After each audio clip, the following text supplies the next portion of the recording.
Shalom. Shalom, all praise to Yahweh Bashem Yahshua. Double out to the Apostle GMS. My name is Amnal Allah. Coming at you in the video. And now it is up. As you can see, it's 4:33 in the morning. I couldn't sleep. I'm trying to go to sleep since 1 o'clock. Can't even sleep. So the Spirit, I was just on the internet. Spirit has had me, do a show. So I'm going to continue this lesson on Laodicea, on the book of Romans, 3rd chapter. And I'm going to say this, bros. If your screen goes black for like a slight second or a few seconds, I don't know why my screen recorder does that. I think it probably does that as I switch between pages. I don't know. But don't mind that. So this is Revelation chapter 3, verse 15. Continuing on.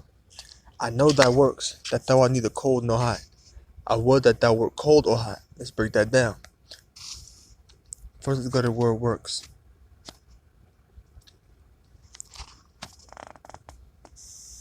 Strong's G 2041.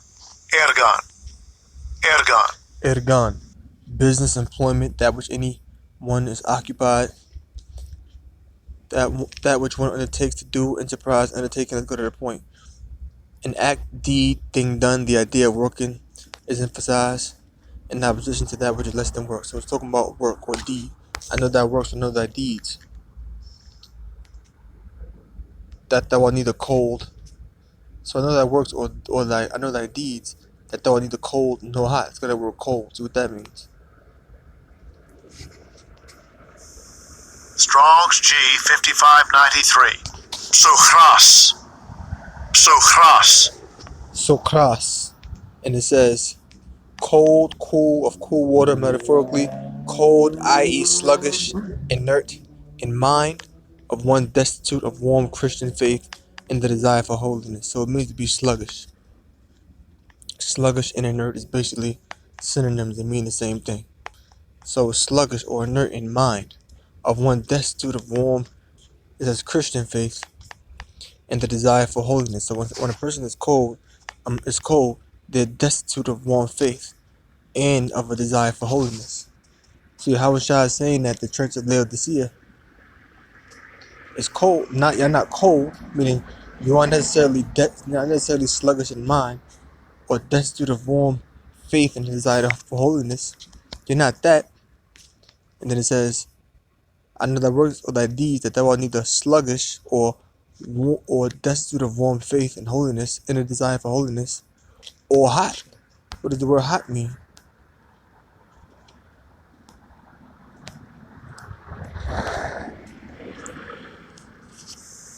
Strong's G 2200.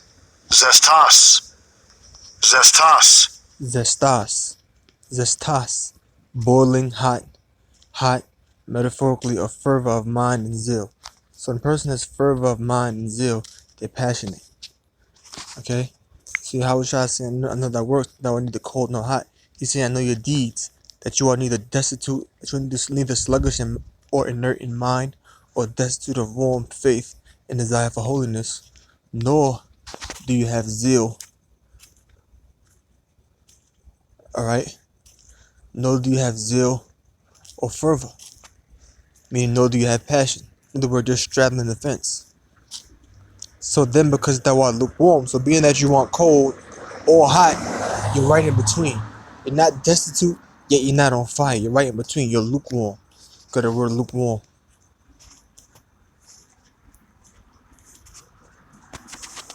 Strong's G 5513. Klearas. And it says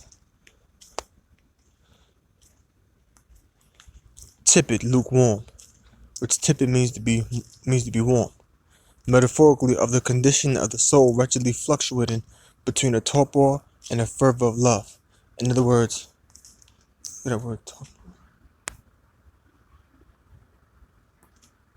torpor is a state of decreased physiological activity in an animal, usually by reduced body temperature and metabolic state. Torpor enables animals to survive periods of reduced food availability. So torpor basically means a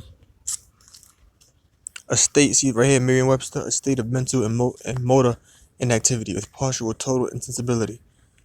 Okay, so it means to be in a state of inactivity, a state of mental or motor inactivity, meaning the state of mental or physical inactivity. So you're fluctuating, you're going up and down. When something fluctuates, if your temperature fluctuates, your temperature goes up, but your temperature goes down. So you're not really high, you're not really low. You're straddling the fence. You're right in between. Matter of fact, let's go to word fluctuating.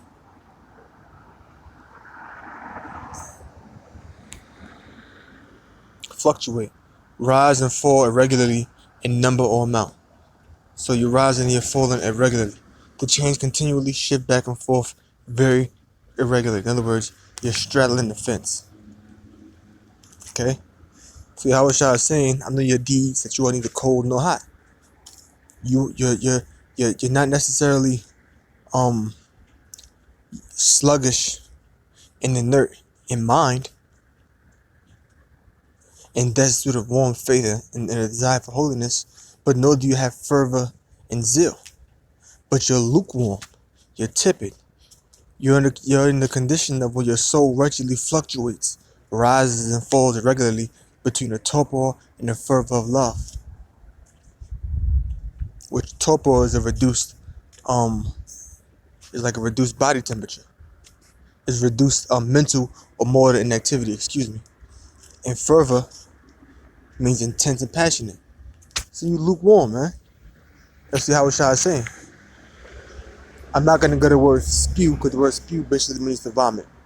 And due to the interest of time, I don't want to go to that because next thing you know, the video will just pop, will just cut off. So let's go into some history on this. This is Laodicea, lukewarm water. Revelation 3 verse 14 to 16. I'm not gonna read the verse. I'm gonna read the history. Hierapolis Springs. Laodicea had always had problems with its water supply. The water traveled so far by viaduct that it was lukewarm and neither hot enough for a bath nor cold enough to drink.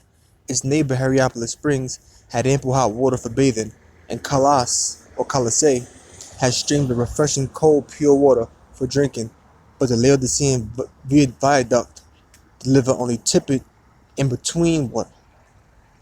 See that? So Hierapolis and Colossae, other cities that was located in the Lycus River Valley, one had warm water and one had cold water. But Laodicea had water that was delivered by aqueducts that was in between. It was tepid. Laodicea's Christianity was similar of no use, and likewise lukewarm, being neither hot nor cold. So just as the water supply of Laodicea, so was the the diligence or the desire of the Laodicean people. Your water's lukewarm, you have a lukewarm desire. Your water's lukewarm, you have a lukewarm form of diligence as according to the truth. In 61 AD, Laodicea, which was a wealthy city in Roman Asia, I don't gotta read that part. I'll go to that later on. It doesn't really go into what I want to get into. I'll go into that later on in another show. Let's go here. Laodicean water. All right. Jump down. It's right here. It says Jesus, but we know his name is Yahweh Shah. Some will say Yahweh Shah. Yahweh Shah famously condemns the lukewarmness of the church at Laodicea, and it is claimed that this refers to the Laodicean water supply. And the church of Laodicea was talking about Israelites that lived in Laodicea, which I went into that on the first episode of this series. Since Laodicea had an aqueduct, the water that flowed into the city must have been lukewarm and undesirable. And in contrast, let's go to the word aqueduct. Aqueduct real quick. See people walking down the street out loud. Nobody's normally out here. But it says let's go to the word aqueduct. Let's read a little bit here. It says well, an aqueduct. Wait 1 second.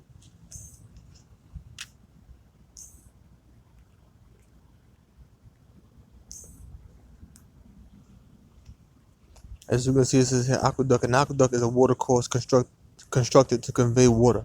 It's meant to deliver water. That's all that it is. It's meant to deliver water. And at that time, it was meant to deliver water throughout different parts of the Roman Empire. We cross the street. Okay? Alright, I'm back. It says aqueduct. Latin aqua and desure, to lead water. Mandate conduit for carrying water. That's all it was. It was a conduit used to carry water. It was meant to deliver water from one place to another. That's all the aqueduct was. So let's go back. Since Laodicea had an aqueduct, the water that flowed into I didn't have to read anymore on it. I get the drift. Since Laodicea had an aqueduct, the water that flowed into the city must have been lukewarm and undesirable. In contrast, the nearby city of Hierapolis was known for its hot springs and mineral baths, while the city of Colossae seems to have had cold water sources. Both types of water would be beneficial, which is true. Hot water can be used for a bath and for cleansing and purity, because you wash your clothes in hot water primarily. You wash your body in hot water. And cold water can be used to cool you, refreshing to drink. Craig Coister